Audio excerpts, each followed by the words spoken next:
Without wasting any time let's get started. Guys, वैसे मैं तो ये सब होम अप्लायंस एक्सपर्ट हूँ, बट मुझसे भी एक्सपर्ट और कुछ बंदे होते हैं, और वो है technician, shopkeeper and lots of customer. क्योंकि ये लोग को एक्चुअल में पता होता है कि कौन से ब्रांड के प्रोडक्ट सही है और कौन से के गलत, कौन से मॉडल में ज़्यादा प्रॉब्लम है और कौन से में कम, या फिर कोई प्रॉब्लम ही नहीं है। क्योंकि टेक्नीशियन प्रोडक्ट को बनाता है और रिपेयर करता है, शॉपकीपर उसे सेल करता है एंड कस्टमर उसे यूज़ करते हैं। सो इनसे ज़्यादा अच्छा उस प्रोडक्ट के बारे में कोई नहीं बता पाएगा। इसलिए मैं बहुत से अच्छे अच्छे टेक्नीशियन, शॉपकीपर एंड कस्टमर से मिला और उनसे एकदम इन डेप्थ में बात किया। फिर मैंने ऑनलाइन में भी बहुत रिसर्च किया, ऑनलाइन एंड ऑफलाइन दोनों के रिसर्च को कंबाइन करके मैंने निकाला बेस्ट रेफ्रिजरेटर अंडर 30,000 रुपीज़। सो जो मैं इतना मेहनत किया हूँ ना, इस मेहनत का रिफ्लेक्शन पूरे वीडियो में जरूर दिखेगा। सो बने रहिए मेरे साथ, मैं आपको दिलाने वाला हूँ बेस्ट रेफ्रिजरेटर। सबसे पहले मैं आपको कुछ buying guides and important point समझा देता हूँ, जिससे कि आप अपने लिए एकदम बेस्ट से भी बेस्ट रेफ्रिजरेटर चुन पाएंगे। ठीक है, रेफ्रिजरेटर का सबसे इंपॉर्टेंट पार्ट होता है कंप्रेसर। ये कंप्रेसर ही वो रीज़न है जिससे कि पूरा रेफ्रिजरेटर एकदम अच्छे से ठंडा रहता है। इसमें दो तरह के कंप्रेसर आते हैं, एक इन्वर्टर कंप्रेसर और दूसरा है नॉन इन्वर्टर कंप्रेसर। ये दोनों का अपना अपना जगह है। ठीक है, अगर आप घर के लिए ले रहे हैं तो वहाँ पे इन्वर्टर कंप्रेसर वाला रेफ्रिजरेटर ज़्यादा अच्छा रहेगा। अगर किसी कमर्शियल जगह के लिए ले रहे हैं, लाइक किसी दुकान के लिए, तो वहाँ पे नॉन इन्वर्टर कंप्रेसर वाला रेफ्रिजरेटर ज़्यादा अच्छा परफॉर्म करेगा। अब आप सोच रहे होंगे कि क्यों मैं घर के लिए इन्वर्टर कंप्रेसर वाला बोल रहा हूँ और कोई कमर्शियल जगह के लिए नॉन इन्वर्टर कंप्रेसर वाला। तो देखिए, अगर इस वीडियो में उसका रीज़न दूंगा ना तो ये वीडियो बहुत लंबा हो जाएगा। इसलिए मैंने best buying guide for refrigerator 2024 का वीडियो बनाया है, उसमें मैंने एकदम डिटेल में समझाया है। उसे आप चेकआउट कर सकते हैं अगर आपको डिटेल में जानना है। ठीक है, उसका लिंक मैं डिस्क्रिप्शन और आई बटन में दे दूंगा। कोई ब्रांड बोलेगा कि हमारे रेफ्रिजरेटर में स्मार्ट इन्वर्टर कंप्रेसर है, तो कोई बोलेगा डिजिटल, तो कोई बोलेगा इंटेलिजेंस इन्वर्टर टेक्नोलॉजी। बट आपको ये सब के चक्कर में नहीं पड़ना है, क्योंकि ये बस नाम अलग है बट टेक्नोलॉजी सेम है, समझे। और एक बात, कुछ ब्रांड्स बोलते हैं ना उनका इन्वर्टर कंप्रेसर 50% तक इलेक्ट्रिसिटी सेव करता है compare to non inverter compressor, but ऐसा एक्चुअल में नहीं है। 20 to 30% तक सेविंग होता है। आपको कितने कैपेसिटी का रेफ्रिजरेटर लेना चाहिए, तो चलिए अभी बताता हूँ। अगर आप कपल हैं तो 150 लीटर से लेकर 230 लीटर तक का रेफ्रिजरेटर एकदम सफिशिएंट रहेगा। 3 से 5 लोग हैं तो 230 लीटर से लेकर 350 लीटर तक। 6 से 7 लोग हैं तो 350 लीटर से लेकर 450 लीटर तक। देन 8 से 9 लोग हैं तो 450 लीटर से लेकर 600 लीटर तक। एंड एट लास्ट 10 से 11 लोग हैं तो 600 लीटर से लेकर 750 लीटर तक का रेफ्रिजरेटर एकदम सफिशिएंट रहेगा। आप कोई भी रेफ्रिजरेटर लें, चाहे ऑनलाइन में या फिर ऑफलाइन में, ठीक है, आपको हमेशा नेट कैपेसिटी देखना है, ग्रॉस कैपेसिटी नहीं देखना है। नेट कैपेसिटी क्या होता है? Actual usable space. And gross capacity क्या होता है? Usable space plus non usable space. So समझदारी इसी में है ना कि आप हमेशा नेट कैपेसिटी ही देख कर लें। 30,000 के बजट रेंज में ना डबल डोर रेफ्रिजरेटर मिलना तो कॉमन है ही, और उसके साथ ही साथ ऑटो डीफ्रॉस्ट टेक्नोलॉजी मिलना भी कॉमन है। ये क्या होता है कि साइड में जो फ्रीजर में आइस जमता है ना, उसे ये जमने ही नहीं देता, उससे वो ऑटोमेटिकली मेल्ट कर देता है। रेफ्रिजरेटर का साइड का जो बॉडी होता है ना, वो हल्का फुल्का हीट होता है, तो ये एकदम नॉर्मल सी बात है। कंपनी ना कुछ नॉर्मल से फीचर्स को एकदम बढ़ा चढ़ा के बताते हैं ताकि वो आपको अट्रैक्ट कर सके। लाइक एक नॉर्मल से रेफ्रिजरेटर का काम क्या रहेगा कि वो अच्छे से ठंडा करे, तो वो नाम दे देंगे फ्रीज कूल, सराउंड कूल्ड, ताकि वो आपको अट्रैक्ट कर सके। लेकिन आपको वो सब के चक्कर में नहीं पड़ना है, आपको देखना है ओवरऑल परफॉर्मेंस। ठीक है, वो कैसे परफॉर्म कर रहा है, उसके बिल्ड क्वालिटी कैसा है, ये सब देखना है आपको। और मैं हूँ ना, मैं आपको बता दूंगा कि कौन से फीचर्स इंपॉर्टेंट है और कौन से फीचर्स एक्स्ट्रा ऑर्डिनरी है। ठीक है, और एक बात, सपोज आप अमेजोन या फिर फ्लिपकार्ट के पेज पे जाते हैं और वहाँ पे कुछ ऐसे फीचर्स देखते हैं जिसके बारे में मैंने बात नहीं किया, तो आप बोलेंगे अरे टेक ब्रेन ने इस फीचर के बारे में कुछ बताया नहीं। तो मैंने इसलिए नहीं बताया क्योंकि वो फीचर्स इंपॉर्टेंट नहीं है, उसके बारे में बताना आपका भी टाइम वेस्ट होगा और मेरा भी टाइम वेस्ट होगा। क्योंकि कंपनी वही कुछ नॉर्मल से फीचर्स को एकदम बढ़ा चढ़ा के बताएंगे, तो क्या फ़र्क रह जाएगा अगर मैं भी वही फीचर्स एकदम बढ़ा चढ़ा के बताऊँगा। इसलिए उसको बताना टाइम वेस्ट है। कन्वर्टेबल मोड्स ये आजकल बहुत ज़्यादा फेमस होते जा रहे हैं, और होंगे भी क्यों ना। ब्रांड्स इतना पैसा जो ठूस रहे हैं इसको एकदम पॉपुलर करने के लिए, लेकिन ये डिपेंड करता है आपकी रिक्वायरमेंट के ऊपर। अगर आपका रिक्वायरमेंट है तब लेना है, अगर नहीं है तो नहीं लेना है। पहले मैं आपको समझा देता हूँ क्या होता है कन्वर्टेबल मोड्स, उसके बाद डिसीजन आपके ऊपर रहेगा। तो जैसे कि नाम बोल रहा है, कन्वर्टेबल मीन्स कन्वर्ट कर सकते हैं। आप अपने फ्रीजर को फ्रिज बना सकते हैं, फिर आप अपने फ्रिज को फ्रीजर में कन्वर्ट कर सकते हैं। ऐसे ही बहुत सारे कन्वर्टेबल मोड्स बन सकते हैं। ये डिपेंड करता है कंपनी पे कि वो अपने रेफ्रिजरेटर में कैसा कन्वर्टेबल मोड्स दे रहा है। ठीक है, तो अगर आपको रिक्वायरमेंट होगा तभी लेना है। सपोज दिवाली चल रहा है, ठीक है, बहुत सारा मिठाई आ रहा है, तो आप सोच रहे हैं फ्रीजर का जगह बेकार हो गया, काश फ्रिज होता है। तब वहाँ पे वो काम आता, समझे। सो अगर आपको लगता है ऐसा टाइम आता है तब लीजिए, वरना कोई ज़रूरत नहीं लेने का। अभी के टाइम में ना लगभग हर एक रेफ्रिजरेटर में इनबिल्ट स्टेबलाइजर आता है, ठीक है। कुछ ब्रांड डिक्लेयर करते हैं कि कितना वोल्ट से लेकर कितना वोल्ट तक रेंज है, और कुछ डिक्लेयर नहीं करते हैं। लेकिन मेन बात वो नहीं, मेन बात ये है कि अगर आपके एरिया में बहुत ज़्यादा करंट फ्लक्चुएशन होता है तो आपको एक एक्सटर्नल स्टेबलाइजर लगाना है, और अगर नहीं होता है तो कोई ज़रूरत नहीं है लगाने का। अभी के जितने भी रेफ्रिजरेटर है ना, लाइक 2024 या फिर 2023 के, उनके स्टार लेवल तो एकदम ठीक है। जो 3 स्टार के वो 3 स्टार के कहलाएंगे, जो 4 स्टार के वो 4 स्टार के ही कहलाएंगे, एंड बाकी सब के भी वैसे। लेकिन जो 2022 या फिर उससे पहले के हैं ना, उनका एक स्टार लेवल कम रहेगा। मीन्स लाइक 3 स्टार के हैं तो 2 स्टार के कहलाएंगे, जो 4 स्टार के वो 3 स्टार के कहलाएंगे। तो ये बात ध्यान में रखिएगा। 30,000 के बजट रेंज में ना ज़्यादा जो रेफ्रिजरेटर आते हैं वो 2 स्टार या फिर 3 स्टार के आते हैं। तो आप सोचेंगे मैं तो 3 स्टार वाला ही लूँगा।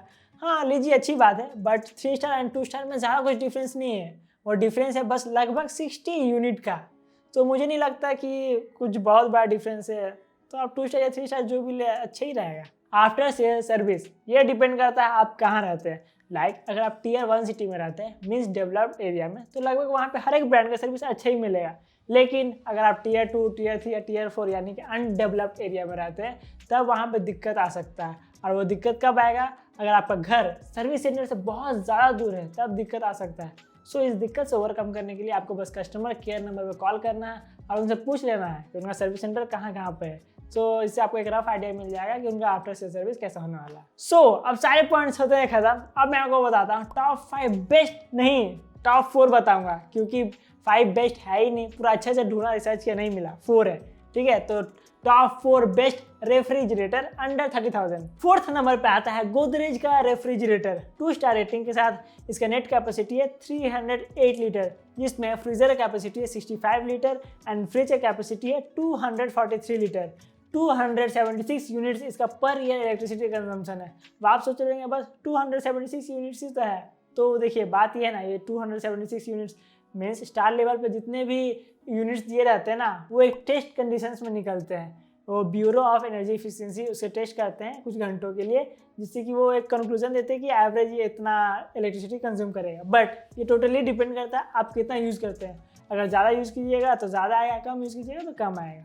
फिर 4-in-1 कन्वर्टेबल मोड्स मिलता है, जो कि अच्छी बात है। इन्वर्टर कंप्रेसर है, ऑटो डिफ्रॉस्टिंग मिलता है, टफन ग्लास है, एंटी बैक्टीरियल गैस्केट मिलता है, इनबिल्ट स्टेबलाइजर है। देन 30 डेज फार्म फ्रेशनेस का टेक्नोलॉजी मिलता है। इसमें आपका फ्रूट्स एंड वेजिटेबल्स एकदम 30 दिन तक फ्रेश रहेगा। एकदम ऐसा एकदम बिल्कुल नहीं है, आपको उतना दिन तक रख के खाना ही नहीं चाहिए, पहली बात ये। और उतना दिन तक फ्रेश रहता भी नहीं है, और रख के इसलिए नहीं खाना चाहिए क्योंकि फ्रिज का काम क्या रहता है, वो माइक्रो ऑर्गेनिज्म की एक्टिविटी को स्लो डाउन कर देता है, ना कि रोक देता है। इसलिए उतना दिन तक प्लीज़ रख के मत खाइएगा। बेसी से बेसी 1 वीक, उससे ज़्यादा नहीं, चाहे जितना ये ब्रांड्स बोल दे, ठीक है। फिर नैनोशील्ड टेक्नोलॉजी मिलता है, ये वही कि माइक्रो ऑर्गेनिज्म की एक्टिविटी को स्लो डाउन करता है। तो ये काम तो सारे रेफ्रिजरेटर ही करते हैं। तो यही गोदरेज बढ़ा जाएगा बता रहा, तो वही मैं आपको बता दे रहा हूँ कि एक कॉमन सा फीचर है, ठीक है। देन मूवेबल आइस मेकर के साथ आता है। इसका बिल्ड क्वालिटी अच्छा है।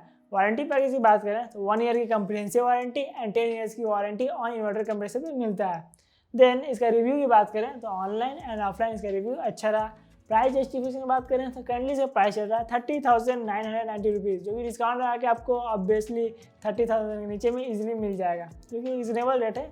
अब इसके प्रोज एंड कॉन्स डिस्कस करते हैं। तो प्रोज में बोलूँगा, इन्होंने जो साइज़ दिया है ना 308 लीटर का, अच्छा खासा साइज़ दिया है इस बजट रेंज में, ठीक है। देन कन्वर्टेबल मोड्स भी है, मीन जिनको कन्वर्टेबल मोड्स का रिक्वायर्ड है और अच्छा खासा साइज़ भी चाहिए, तो ये जा सकते हैं, बहुत अच्छा है। देन इसके कॉस्ट की बात करें तो इसका स्पेस डिस्ट्रीब्यूशन मुझे ठीक ठाक लगा, मीन्स और अच्छा हो सकता था।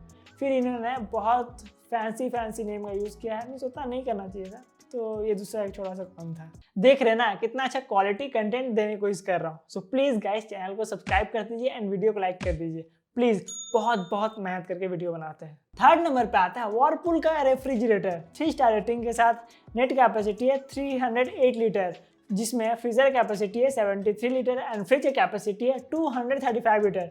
283 यूनिट्स इसका पर ईयर इलेक्ट्रिसिटी कंजम्पशन है। इंटेलिसेंस इन्वर्टर कंप्रेसर के साथ आता है, ये वही नॉर्मल से इन्वर्टर कंप्रेसर है। ऑटो डिफ्रॉस्टिंग है, इनबिल्ट स्टेबलाइजर है जिसका रेंज है 160 वोल्ट से लेकर 260 वोल्ट तक।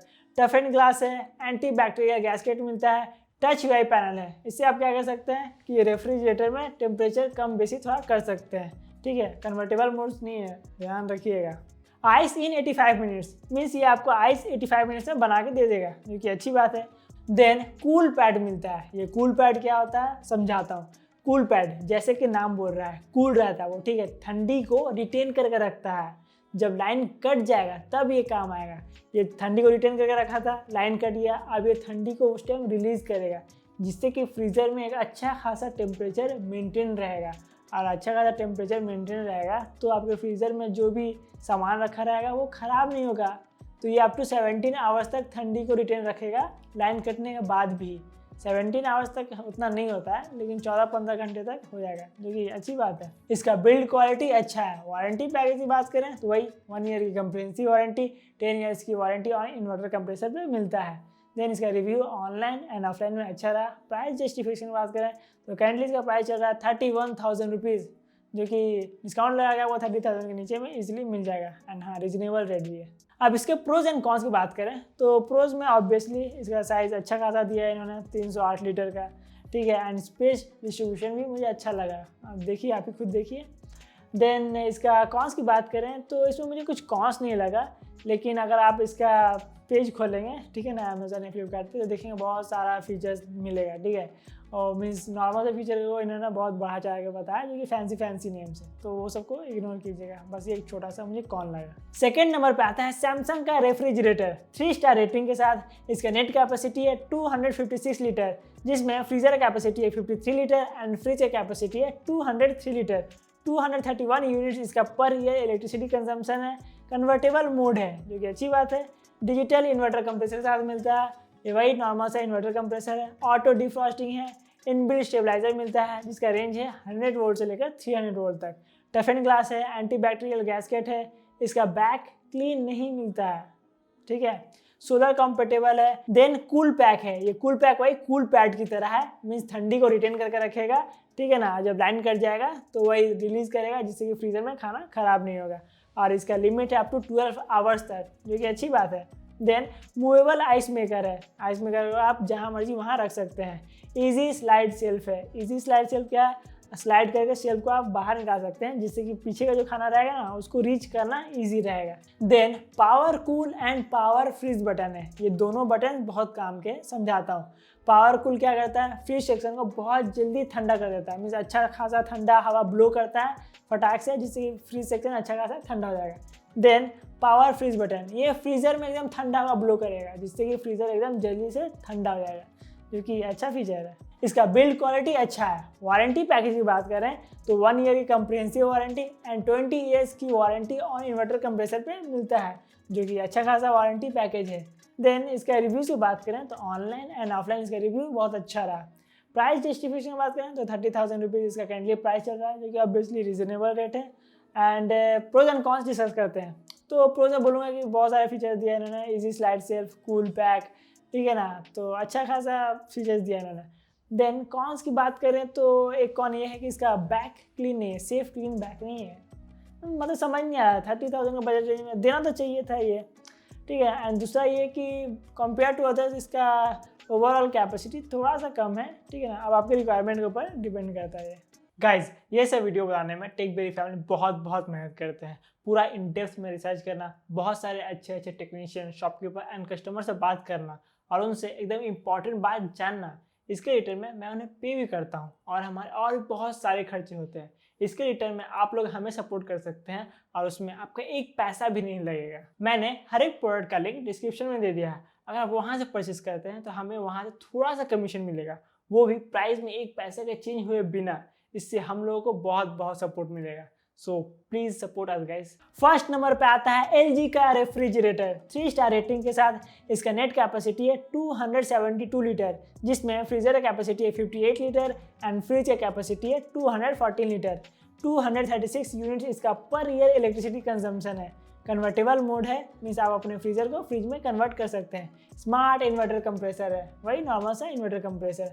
ऑटो डिफ्रॉस्टिंग मिलता है। इनबिल्ट स्टेबलाइजर है, जिसका रेंज है 100 वोल्ट से लेकर 300 वोल्ट तक। टफन ग्लास है। एंटी बैक्टीरियल गैस्केट मिलता है। इसका बैक एकदम सेफ क्लीन बैक है, जो कि अच्छी बात है। पुल आउट ट्रे मिलता है, मीन्स वही आप इसके एक ट्रे को बाहर की तरफ निकाल सकते हैं, जो कि ठीक है। देन स्मार्ट डायग्नोसिस का फीचर मिलता है, जो कि अच्छा फीचर है। मैं समझा देता हूँ होता क्या है। जिसी के नाम बोल रहा है स्मार्ट डायग्नोसिस, स्मार्टली डायग्नोस करना मतलब ठीक करना। सो सपोज फ्यूचर में आपका ये वाला रेफ्रिजरेटर बाई चांस ख़राब हो जाता है, सपोज जस्ट थिंक, तो फिर आपको LG का थिंक्यू ऐप डाउनलोड करना होगा। उसको डाउनलोड करने के बाद ये जो मॉडल है उससे उसको मैचअप कराना होगा, मीन्स ये जो मॉडल रहेगा उसको सेलेक्ट करना है। तो ये क्या करेगा, आपके रेफ्रिजरेटर में जो भी प्रॉब्लम होगा वो आपको दिखा देगा कि ये प्रॉब्लम है, एक एरर कोड दे देगा। तो इससे क्या होगा, ये एरर कोड आपको देना होगा सर्विस सेंटर में, जिससे आपको बहुत जल्दी और अच्छा सर्विस मिलेगा, जो कि अच्छी बात है ना। इसका बिल्ड क्वालिटी अच्छा है। वारंटी पैकेज की बात करें तो 1 ईयर की कंप्रिहेंसिव वारंटी, 10 ईयर्स की वारंटी ऑन इन्वर्टर कंप्रेसर पे मिलता है। इसका रिव्यू ऑनलाइन एंड ऑफलाइन अच्छा रहा। प्राइस जस्टिफिकेशन की बात करें तो करंटली इसका प्राइस चल रहा है 30,000 रुपीज़, जो कि रिजनेबल रेट है। अब इसके प्रोज एंड कॉन्स डिस्कस करते हैं। तो प्रोज में बोलूँगा, इसका ओवरऑल स्पेस डिस्ट्रीब्यूशन बहुत अच्छा है एंड ओवरऑल रेफ्रिजरेटर बहुत अच्छा है। इसका बिल्ड क्वालिटी से लेकर सब कुछ एकदम बेस्ट है, ठीक है। एंड कन्वर्टेबल मोड भी है, जिनको चाहिए उनके लिए भी अच्छा है। एंड कॉन्स की बात करें तो इसमें मुझे कुछ कॉन नहीं लगा, ये बेस्ट है। गाइज बहुत बहुत बहुत मेहनत करके ये वीडियो बनाया, सही में बहुत मेहनत किया हूँ, बता नहीं सकता है। सो प्लीज़ मेरे दिए हुए लिंक से परचेज करके हमें सपोर्ट करें प्लीज़। सो वीडियो अच्छी लगी हो तो लाइक कीजिए एंड चैनल को सब्सक्राइब कीजिए एंड शेयर कीजिए अपने फ्रेंड्स एंड फैमिली के साथ। तब तक के लिए बाय बाय।